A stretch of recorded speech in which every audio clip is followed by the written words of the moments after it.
We're here with a great patriot and a friend of mine, former ambassador to Israel from the United States under President Trump, David Friedman. David Friedman, you're watching what's going on, obviously, in this country, but in Israel very, very carefully.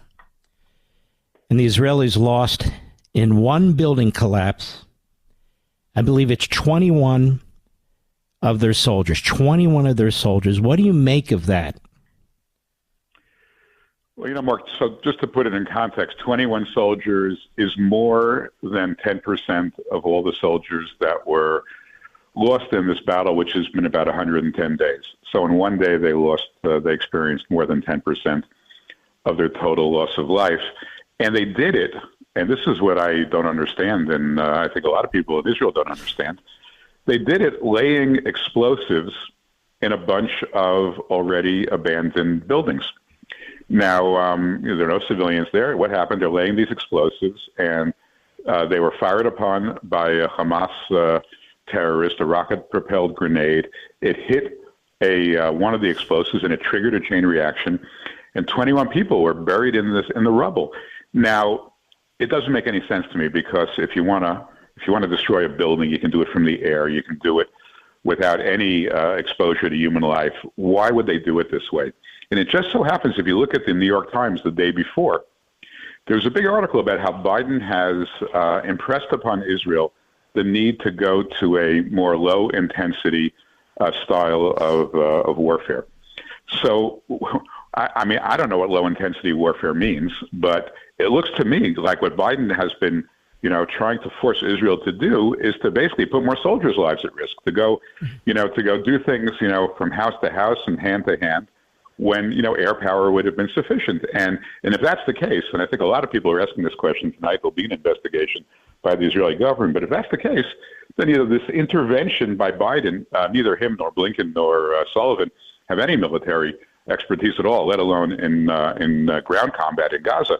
For them to insinuate themselves into the daily grind of a war, it has disastrous impact, and it may have had extraordinarily disastrous impact. 21 people died that didn't need to die. Mr. Ambassador, let's just step back a second. None of this needed to happen. During the course of the administration you served so well, Iran was on its back. Its economy was collapsing. The people were rising up. There was some question about whether it could survive. It didn't have the funds to do what it's doing today. Your administration cut off UNRWA, the funding of Hamas, because UNRWA is a very pro-terrorist operation out of the UN that was supporting Hamas. And, of course, Hezbollah was cut off by as a result. And then you cut off the Palestinian Authority, which has been brutalizing the people in Judea and Samaria. And our State Department is brutalizing the Israelis, the Jews who live in their historic homeland. All this is going off. Was going on. You had peace breaking out all over the place. You had the Saudis ready to make a deal with Israel, having nothing to do with a Palestinian state and so forth. And then you have Blinken in the Middle East. He's organizing the Arab countries to pressure Israel to surrender and to turn over maybe 30% of their country to their enemy. And by the way, none of these Arab countries are democratic. None of them have a parliament. None of these people stand for a vote. If they do, it's a joke.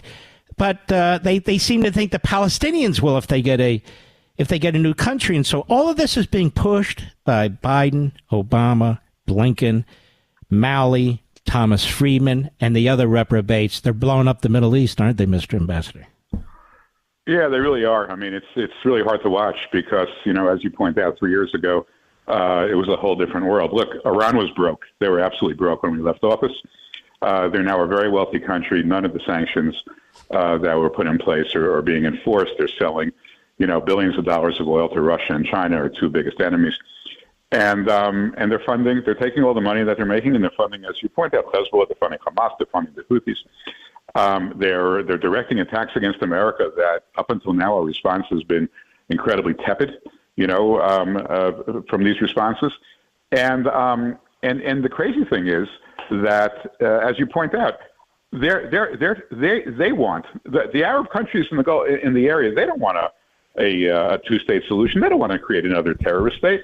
They don't need another terrorist state making their lives miserable in the region. America, for some reason, this is the Democratic dogma. The Democrats must have a two-state solution. It is their mother's milk of foreign policy.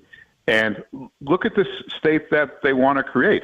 It's a state of Palestinians, 85 to 90% of whom now side with Hamas, glorify Hamas. They're thrilled and exhilarated by the rape, torture, beheading, burning of innocent civilians.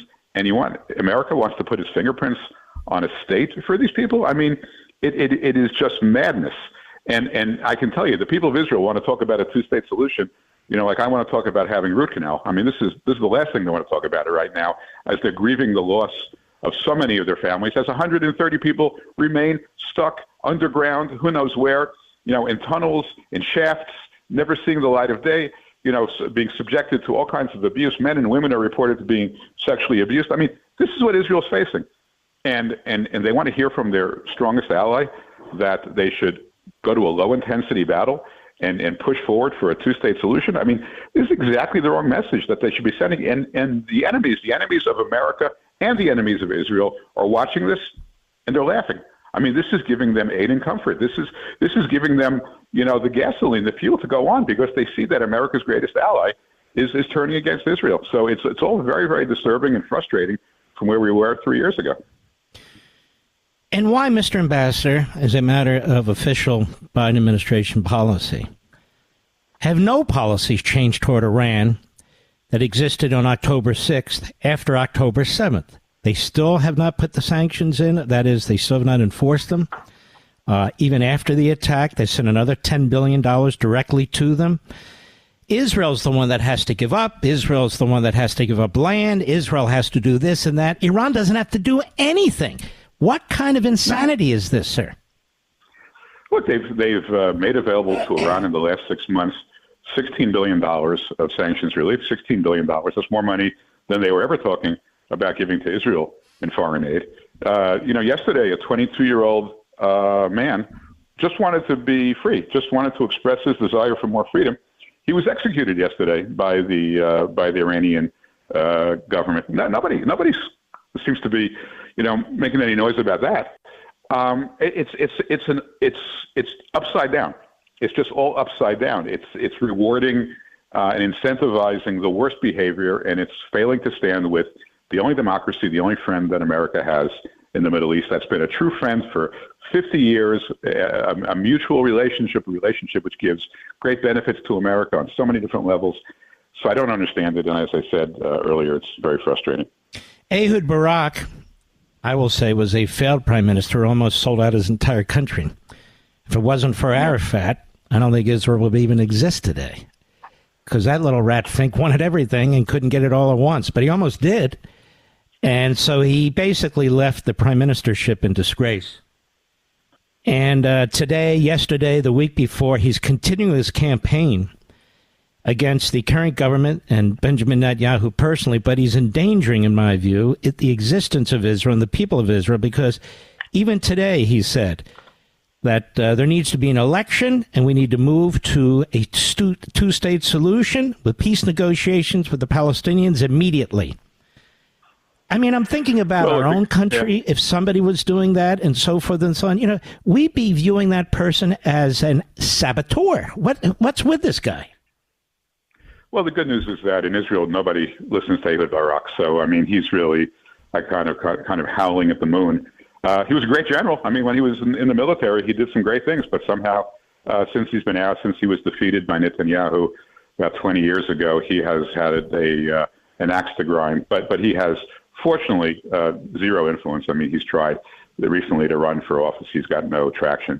Look, Mark, you have people like this in every society. The question is, do they get traction? And unfortunately, this is a guy who thankfully was never able to implement any of his crazy ideas. And yet, this administration, in our country, they're trying to pick off cabinet members out of this coalition government. They're meeting with the opposition party. They're building, as I said, a coalition of the Arab countries to try and undermine the commander-in-chief there and the government there. They're doing the same at the UN and the Europe. Have you ever seen an American administration treat another country like this? Yeah, it's hard to watch. Look, the Israelis themselves will have a reckoning from this event. They'll decide whether to keep or change the governments whenever they decide to do that. That's their democratic right. But right now, even people that don't like Netanyahu are rallying around their leader because this is a time of war, and that's what you do in a time of war. You rally around your leadership and you try to get through this. And so for America to be injecting this type of kind of political